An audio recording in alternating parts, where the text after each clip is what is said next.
Go!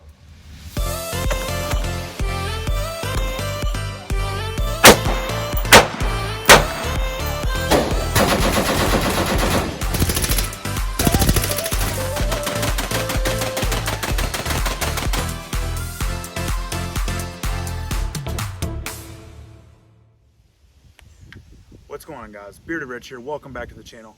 Today we're going to be taking a look at my Defense DDM4V7 I got over here. I've had this gun for a few months now. This is my second one, so I wanted to bring you guys a review on it. I've been seeing a lot of reviews out here on YouTube about the Defense, so I figured why not do mine as well. Show you guys what I got on it, show you guys shooting it a little bit. Spoiler alert, it's an excellent gun, so if you're looking at getting one, I highly recommend it. But I also brought out a special treat today. Got my Springfield M1. I haven't shot this gun in a while. I've owned it for quite a few years. It's been sitting in the safe gathering up dust, so I figured I'd shoot the dust off of it and just bring you guys along. It's a beautiful day out here in Tennessee, so let's get to shooting.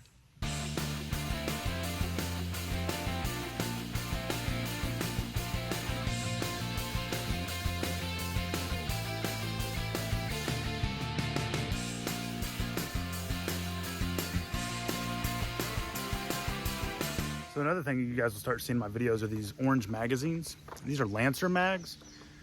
I've seen a lot of Lancer mags out there from other gun tubers and stuff like that, but I've never run them. So I figured bright orange is gonna be kind of hard to lose if I drop it in the grass. So don't make fun of me if you see bright orange mags. They're my training mags. So I guess it's kind of a pseudo review of those as well. We'll see how they hold up. But let's get to shooting. My closest targets right now are about 25 yards. My farthest are about 60-ish, 65. So I'm gonna try to show off how quick that double tap is with this trigger. I might end up doing a mag dump or something, who knows. But I'm tired of hearing me talk. Let's just get shooting some.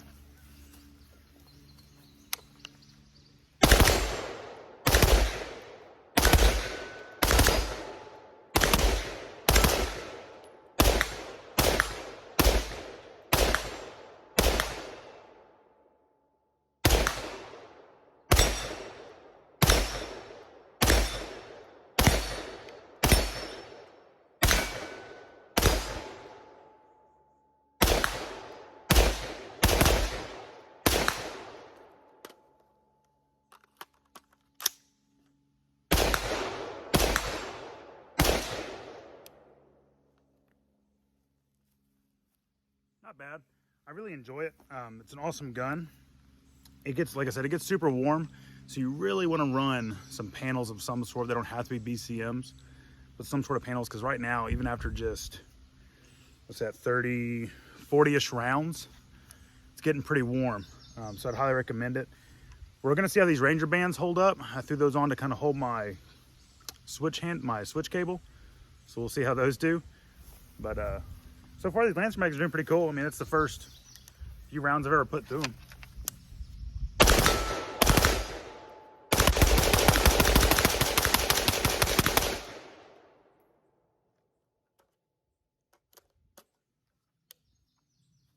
That trigger's pretty sweet. It's pretty quick. It's real smooth. The brake and the reset on it are super crisp.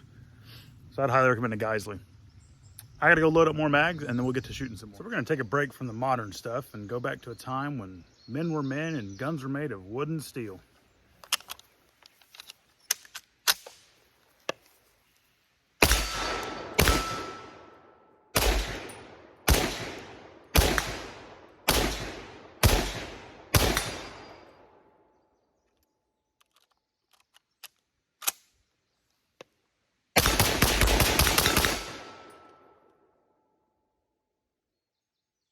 She's a sweet gun, man.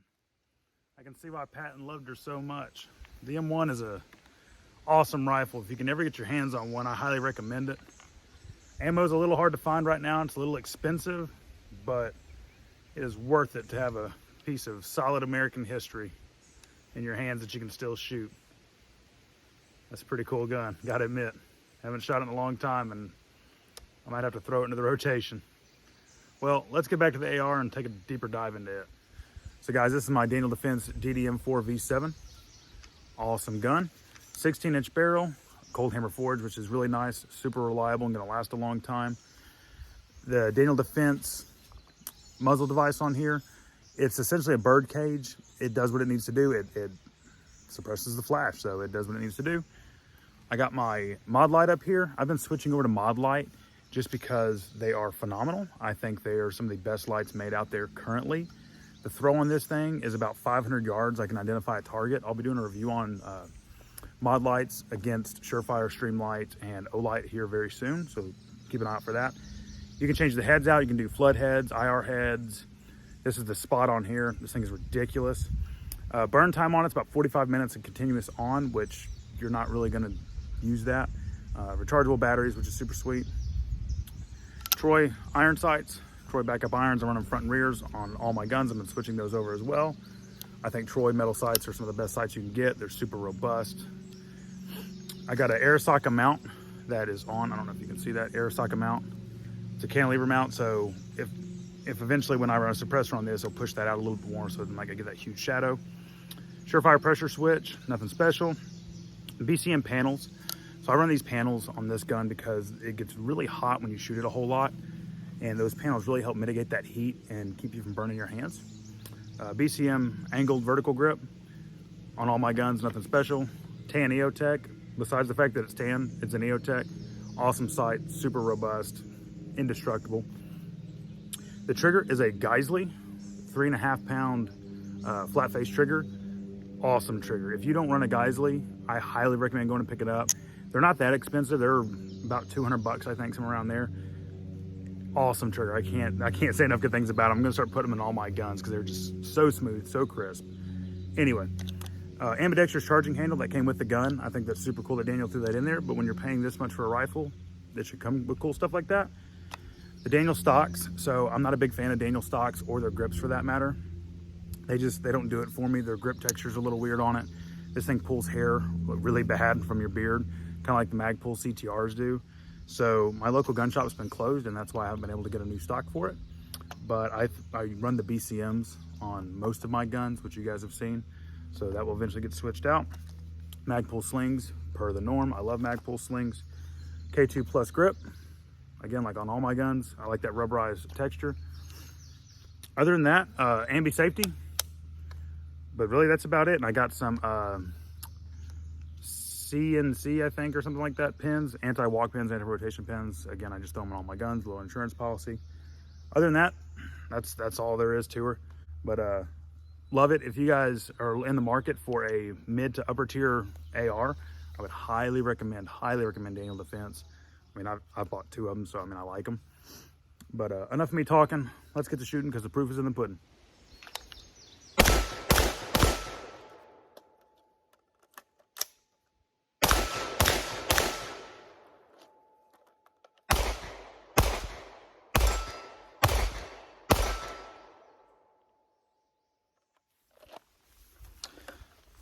So overall, guys, this is an awesome firearm, built really well. You know, functions great, works great. The only little disclaimer I want to throw in is these front sling swivels right up here. There's one on either side. They don't seem to hold QD slings very well. So my Magpul slings that I run, the second day after I bought the gun, I had it sling hooked up to it, and I was carrying it shoulder carry into my local gun shop to throw on all my stuff I ordered. And while walking through the shop, it disconnected, fell to the ground, and I just threw an $1,800 rifle on the ground. Well, I'm not really too concerned about it because that's what this gun is for, is to be beat up. But still, those of you out there who save up, you know, your hard-earned money to buy a really nice, well-built gun, expect it to perform just like I expected that to perform, and it didn't. So I wanted to throw that out there. For as great as the gun is, I wouldn't trust the sling swivels. Now, the one in the stock hasn't let go yet. I say yet because if the one that's milled into the aluminum handguard lets go, that's just a piece of plastic. So anyway, be wary of that. Your sling might work perfectly fine in it. My Magpul did not. Take that for what it's worth. But that got me to thinking is, well, is this gun drop safe? It is, but I want to demonstrate that, especially with the aftermarket trigger. There's a 3.5 pound Geisley in it. I've had some people ask me why I put light triggers in my guns, because I got other trigger packs in a couple of other my guns, because they do make me a little bit faster and a little bit more accurate. But their concern is, well, if it's that light, what if you drop it? Is it going to go off? Or what if you bump it or whatever? That's not the case. That's not going to happen. And to put your fears to rest, I'm going to demonstrate it. So you can see, round in the magazine. Round in the chamber. Safety is off. Now, disclaimer, do not try this at home. I'm in a safe area. This gun is pointed down range.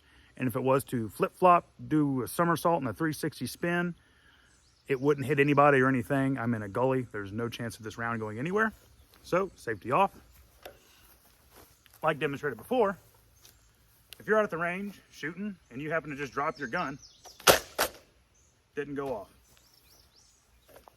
Prove the safety's still on. Prove you're still around in the chamber. We'll try it again. Let's say, oh dang, that was a mistake. Oh no.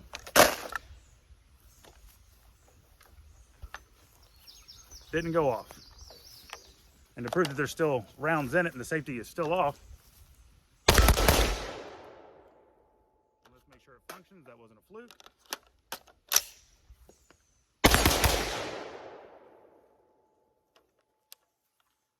Gun functions as it should, as you would expect. It's a Daniel, it's a Geisley. That's why I recommend, if you're gonna buy a higher tier, higher end AR such as this, or really any AR for that matter, put good quality parts on it. Don't put junk on it. Don't go to Amazon and buy the $20 red dot and a $5 vertical grip, and don't do that. Don't waste your money. Save up, get good stuff. Yes, this is a very expensive rifle, and yes, the stuff on it is fairly expensive as well, but I'm not worried about dropping it like I just did. I'm not worried about throwing it. I'm not worried about it getting wet or muddy or leaving it out in the rain, whatever. I'm not worried about it because I spent spent money and got quality parts for it, so it's gonna last. Now, I haven't always been that way. I just want to throw that out there to you guys. I was a PSA budget guy through and through for the longest time. I've started selling off a lot of my guns. That way I can afford things like this. It's better to have a few really nice things than a bunch of crap. But other than that, it's a phenomenal rifle. I highly recommend picking one up. I highly recommend picking up EOTechs, Mod Lights, Lancer mags are yet to be determined, and Geisley, Magpul, Troy, BCM, all that kind of good stuff. Reputable brands, reputable companies, great build quality. So I appreciate you guys stopping by. Like I said in the last video, if you haven't watched it, I am going to be doing a giveaway once I hit 100 subscribers. So if you want to get entered in that giveaway, all you have to do is subscribe to the channel. Once I reach 100 subscribers, I will wait 30 days. And at that 30-day mark, I will announce a winner. So I will select a random subscriber and I will message you what you've won. So I've decided that the prize will be a Rhino Tactical Stop Bleed Kit or Trauma Kit. It's a really good kit. I'll be doing a review over it here soon to kind of show you guys what to expect. It's not a North American Rescue or anything like that, but it is a decent kit for the price. And to reward you guys for subscribing to my channel, I'd like to give it away. But that's in the future. We'll discuss that more later. But like I said, Daniel Defense DDM4V7, highly recommend it. Go pick one up if you can. If you can't, sell a bunch of your guns and go pick one up because it's a phenomenal rifle. I appreciate you guys stopping by. Thanks for all the likes and the subs, and I'll see you at the range. Action shot.